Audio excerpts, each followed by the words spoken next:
1 साल की डेटिंग के बाद आखिरकार आज उसकी शादी हो ही गई। अंजलि आज बहुत ज्यादा खुश थी। उसकी नई जिंदगी की शुरुआत थी आज। शादी की सारी रस्में खत्म हो गई थीं और अंत में एक वेडिंग पार्टी रखी गई थी। शादी के कीमती से कीमती तोहफे उन्हें मिले थे, लेकिन माँ ने कुछ अलग ही तोहफा अंजलि को दिया था।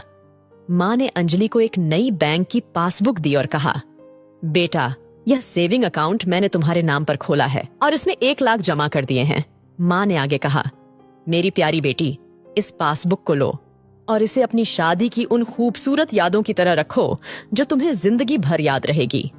जब जब कुछ अच्छा और यादगार तुम्हारी जिंदगी में घटे तो इसमें कुछ रकम जमा कर दिया करना, और यह रकम किस कारण से जमा कर रही हो वह जरूर मेंशन करना। जितनी ज्यादा खुशी का दिन होगा उतने ज्यादा पैसे तुम इसमें जमा कर सकती हो। पहली राशि मैंने तुम्हारे लिए जमा कर दी है। अब इसे आगे तुम अपने पति के साथ बढ़ाना, और जब कई सालों बाद तुम इसे देखोगे तो तुम्हें पता चलेगा कि तुमने अपने जीवन में एक दूसरे के साथ कितने खुशी के पल साथ में जिए हैं। अंजलि ने बाद में यह बात अपने पति को भी बताई। दोनों को ही यह सुझाव बड़ा ही पसंद आया और अब वह दोनों ही उस वक्त का इंतजार करने लगे जब इस खाते में कुछ पैसे जमा करा पाए। महीनों बाद उनकी पासबुक कुछ इस तरह से दिखने लगी। 19 जनवरी 10,000 शादी के बाद पति का पहला बर्थडे मनाया।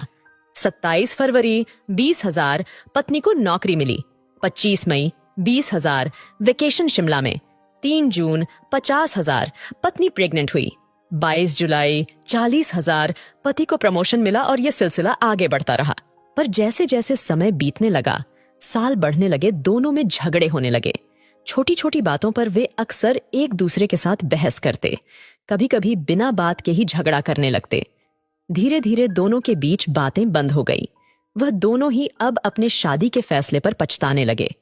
दोनों को ही ऐसा लगने लगा कि उन्होंने दुनिया के सबसे घटिया इंसान से शादी की है। शायद उनके बीच का वह प्यार कहीं गुम हो गया जो पहले था। एक दिन अंजलि ने अपनी माँ से बात की, माँ, अब हम साथ नहीं रह सकते। हम दोनों ने ही यह फैसला लिया है कि अब तलाक लेकर अलग हो जाए।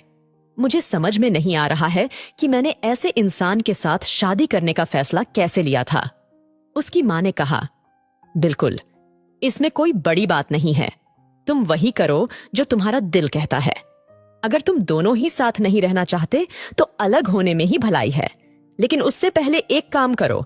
तुम्हें वह पासबुक याद है जो मैंने तुम्हें तुम्हारी शादी के दिन दी थी? सबसे पहले उस खाते में जमा सारे पैसे निकालो और उन्हें खर्च कर डालो।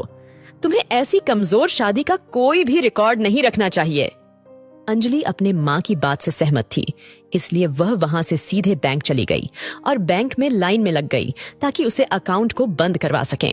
जब वह लाइन में खड़े होकर इंतजार कर रही थी, तब उसने एक नजर उस पासबुक के अंदर लिखे रिकॉर्ड्स पर डाली। उसने पढ़ा और पढ़ती गई। वह सारी खुशियां, आनंद के पल जो उसने अपने पति साथ जिए थे, सब उसकी आंखों के सामने आ गए और उसकी आंखों में आंसू आ गए। वह तुरंत वहां से निकल अपने घर पहुंची। अंजलि ने घर पहुंचकर सबसे पहले वह पासबुक अपने पति के हाथों में रखी और बोली कि तलाक लेने से पहले इस खाते में जमा सारे पैसे खर्च कर दो और इस खाते को बंद कर दो। अगले दिन पति बैंक गया और खाता बंद कराने के लिए लाइन में लगा। जब वह लाइन में अपना नंबर आने का इंतजार कर रहा था, उसने एक नजर उस पासबुक पर डाली। उसने पासबुक के अंदर लिखे रिकॉर्ड्स को पढ़ा और पढ़ते ही गया। भूतकाल में अपनी पत्नी के संग जिए वह खुशियों के पल, वह सुंदर यादें, वह प्यार के पल उसके नजरों के सामने किसी मूवी की तरह चलने लगे। थोड़ी देर बाद वह भी बैंक से निकला और सीधे घर पहुंचा। घर पहुंचकर पासबुक उसने अंजलि के हाथ में रख दी। अंजलि ने जब उस पासबुक को खोल कर देखा, उसमें एक नई एंट्री 10 लाख की थी और उसके कारण के रूप में लिखा था, यह वह दिन है जब मुझे यह एहसास हुआ कि मैं तुमसे कितना प्यार करता हूं, और यह भी कि तुमने मेरी जिंदगी में कितनी खुशियां लाई है। वह दोनों एक दूसरे के गले लग गए, खूब रोए और उन्होंने उस पासबुक को संभाल कर तिजोरी में रख दी। दोस्तों, जिंदगी में गिरना कोई बड़ी बात नहीं है। जब आप किसी भी कारण से गिरते हो तो आपको हमेशा कहां गिरे हो, उससे ज्यादा गिरने से पहले आप कहां थे, वह याद रखना चाहिए।